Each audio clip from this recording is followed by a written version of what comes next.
चालता बोलता विथ संजनामध्ये तुम्हा सर्वांचं मनापासून खूप खूप स्वागत. आज मी माझ्या संपूर्ण फॅमिलीसोबत कृष्ण अवतारम पार्ट 1 हार्ट हा ब्युटिफुल स्पिरिच्युअल इमोशनल मूवी पाहायला गेले होते. आणि खरंच सांगते, हा मूवी आमच्यासाठी एक डिवाइन, मॅजिकल आणि हार्ट टचिंग एक्सपिरियन्स होता.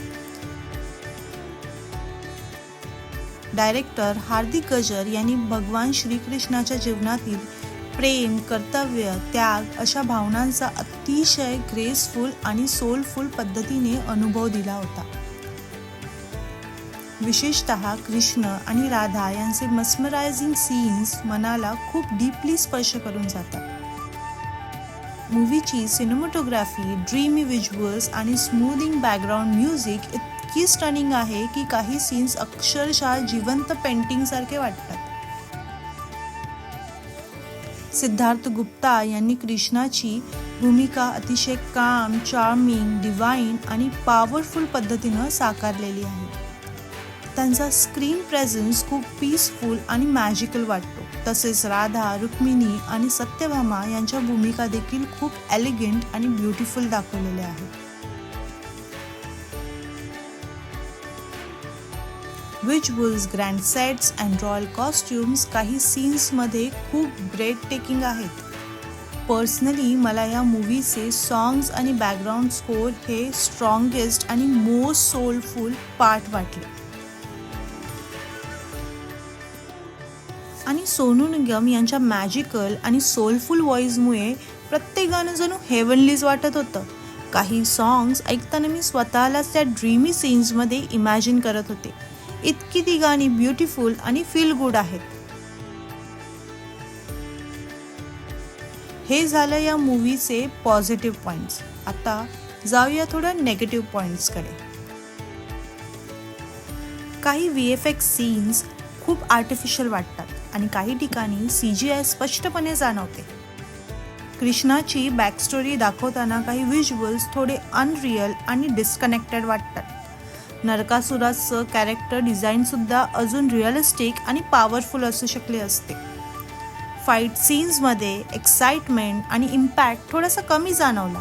काही ॲक्शन सिक्वेन्स अजून एनर्जेटिक कोरिओग्राफीसोबत दाखवले असते तर मूवीला एक वेगळी सिनेमॅटिक एनर्जी मिळाली असती. काही ठिकाणी मूवी थोडासा स्लो आणि स्ट्रेच वाटतो. सेकंड हाफमध्ये स्पेसिंग थोडी ड्रॅग आहे आणि काही VFX सीन्स अजून रिअलिस्टिक आणि पॉलिश्ड होऊ शकले असते. मूवीमध्ये रुक्मिणी या इम्पॉर्टंट डिवाइन कॅरेक्टरवर खूप कमी फोकस दिल्यासारखे वाटले. ती लक्ष्मीचं रूप मानली जाते, त्यामुळे तिच्या कॅरेक्टरला अजून स्ट्रॉंग आणि इम्पॅक्टफुल पद्धतीने दाखवायला हवं होतं. तसेच कृष्णाची बुद्धिमत्ता, स्ट्रॅटेजी, क्लेवर साईड फारसा एक्सप्लोर केलेला दिसत नाही बरं का. कृष्णाची बॅकस्टोरी दाखवताना काही व्हिज्युअल्स थोडे अनरिअल आणि डिस्कनेक्ट वाटले. नरकासुराचं कॅरेक्टर डिझाईनसुद्धा अजून रिअलिस्टिक आणि पॉवरफुल होऊ शकलं असतं. फाईट सीन्समध्ये एक्साइटमेंट आणि इम्पॅक्ट थोडंसं कमी जाणवलं तर मूवीला काही वेगळीच सिनेमॅटिक एनर्जी मिळाली असती. तसं कृष्णाच्या आयुष्यातील काही इम्पॉर्टंट मुवमेंट्स खूप पटकन दाखवून पुढे गेले असं वाटलं.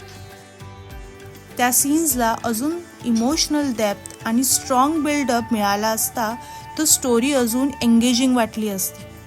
काही ठिकाणी रोमॅन्सवर जास्तच फोकस दिलेला वाटतो, विशेषतः सत्यभामाच्या सीन्समध्ये. पण मूवीचे डिव्होशनल वाईब, सोलफुल म्युझिक आणि इमोशनल फील खरंच खूप मस्त आहे. कृष्ण भक्ती अनुभवण्यासाठी हा मूवी एकदा तरी फॅमिलीसोबत थिएटरमध्ये नक्की पाहण्यासारखा आहे. जर तुम्हाला मायथॉलॉजी, स्पिरिच्युअलिटी आणि इमोशनल स्टोरीटेलिंग आवडत असेल तर हा मूवी डेफिनेटली फॅमिलीसोबत थिएटरमध्ये पाहायला नक्की जा. आणि कमेंटमध्ये तुमचा मूवीबद्दलचा एक्सपिरियन्स नक्की शेअर करा. पुन्हा भेटूया अशाच इंटरेस्टिंग, एंटरटेनिंग आणि हार्ट टचिंग विषयावर गप्पा मारायला. तोपर्यंत मस्त राहा, आनंदी राहा आणि स्वतःची काळजी घ्या. Bye bye.